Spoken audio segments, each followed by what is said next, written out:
اللہ الرحمن الرحیم رب اشرح لی صدری ویسر لی امری واحلل عقدۃ من لسانی یفقہوا قولی۔ مطالعہ پاکستان کے بارے میں ہم جاننے کی کوشش کر رہے ہیں، اور ہم مختلف حکومتوں کے ادوار کا ہم اس سے پہلے ذکر کر چکے ہیں۔ آج ہم بے نظیر بھٹو کا دوسرا دور حکومت ہے اس پہ بات کریں گے۔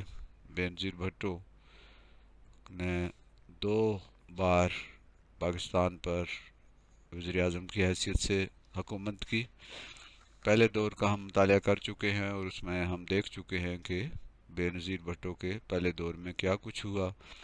آج ہم بے نظیر بھٹو صاحبہ کے دوسرے دور پر غور کریں گے اور دیکھیں گے اور جاننے کی کوشش کریں گے کہ ان کے اس دور میں کیا واقعات ہوئے، کیا اصلاحات ہوئیں، ملک کس سمت میں گیا، اور ان کی حکومت جو ہے وہ کامیاب یا ناکام رہی، اور پھر ان کی حکومت کیسے ختم ہوئی۔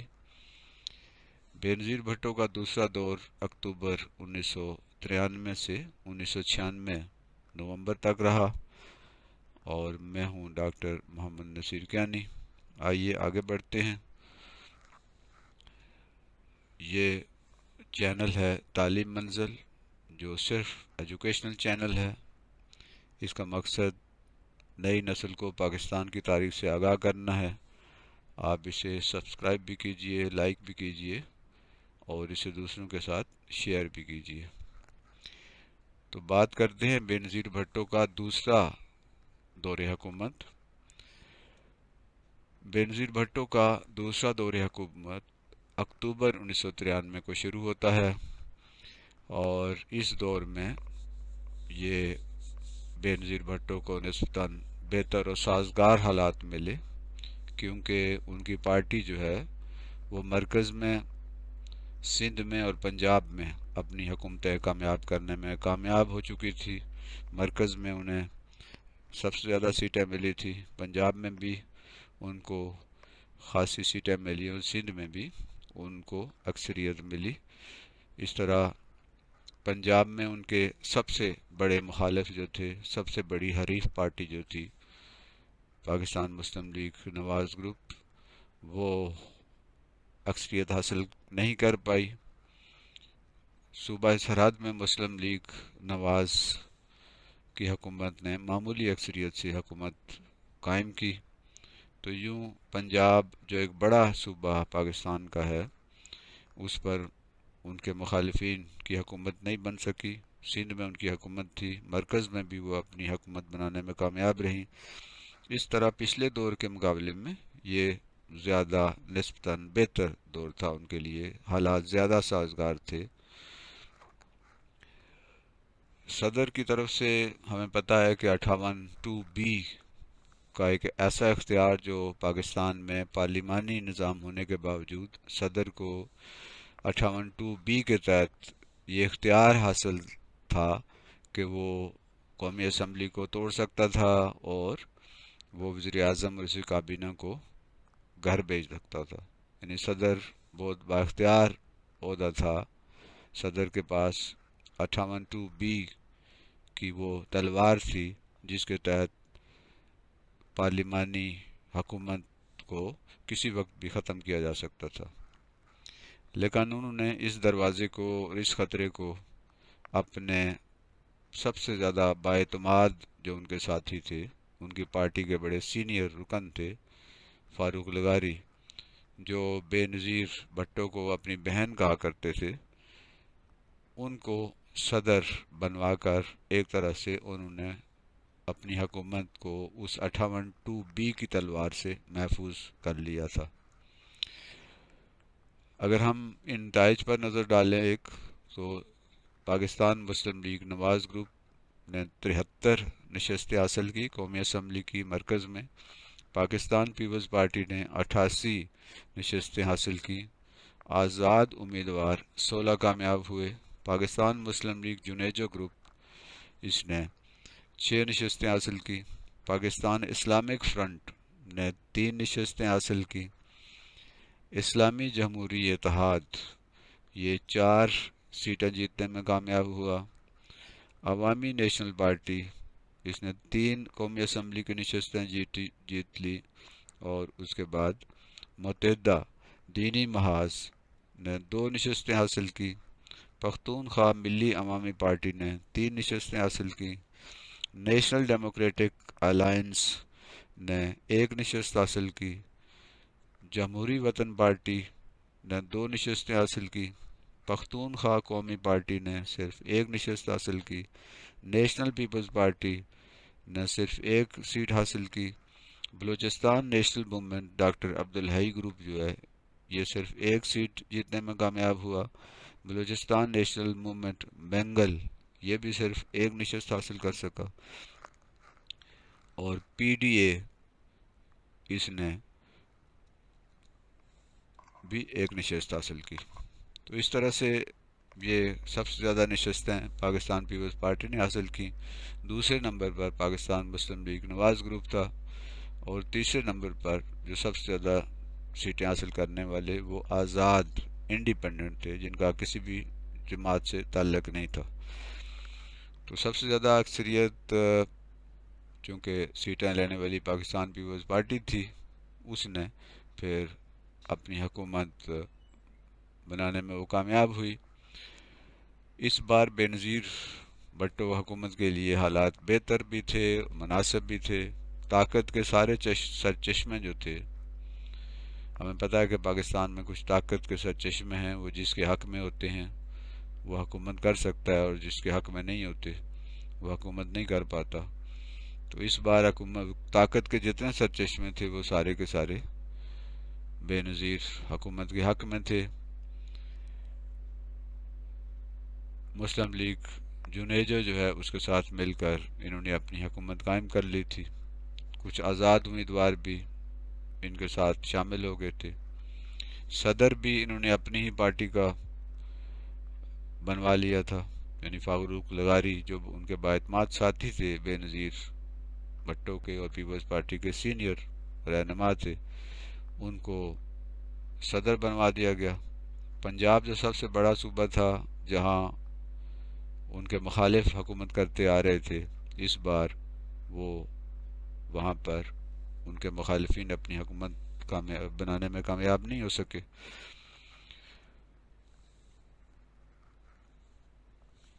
بے نظیر بھٹو اپنے منہ بولے بھائی فاروق لغاری جو ان کی پارٹی کے سینئر رہنما تھے، اور بے نظیر بھٹو کو ان پر بے پناہ اعتماد تھا، ان کو وسیم سجاد کے مقابلے میں انتخابات میں انہوں نے جتوایا، اور اس طرح صدر ان کی اپنی پارٹی کے جب بن گئے، ان کے اپنے منہ بولے بھائی صدر بن گئے، تو اب خیال یہ کیا جاتا تھا کہ ان کی حکومت کو کوئی ایز سچ خطرہ نہیں ہے، اور 58(2)(b) کا جو اختیار ہے صدر کے پاس وہ استعمال نہیں ہوگا۔ بلوچستان صوبہ سرحد میں جو آج کل کے پی کے جسے کہتے ہیں، خیبر پختونخوا، مسلم لیگ نواز بمشکل اپنی حکومت بنا پائی تھی۔ پاکستان کے سب سے بڑے صوبے میں بے نظیر کی پارٹی مسلم لیگ جنیجو کے ساتھ مل کر اپنی حکومت بنانے میں کامیاب ہو چکی تھی۔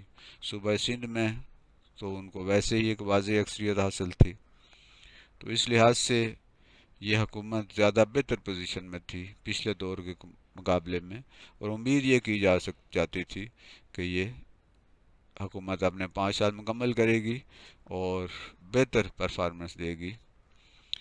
بے نظیر بھٹو کے دور میں جو اصلاحات نافذ کی گئی، جو واقعات ہوئے، ان پر ہم ایک نظر ڈالتے ہیں۔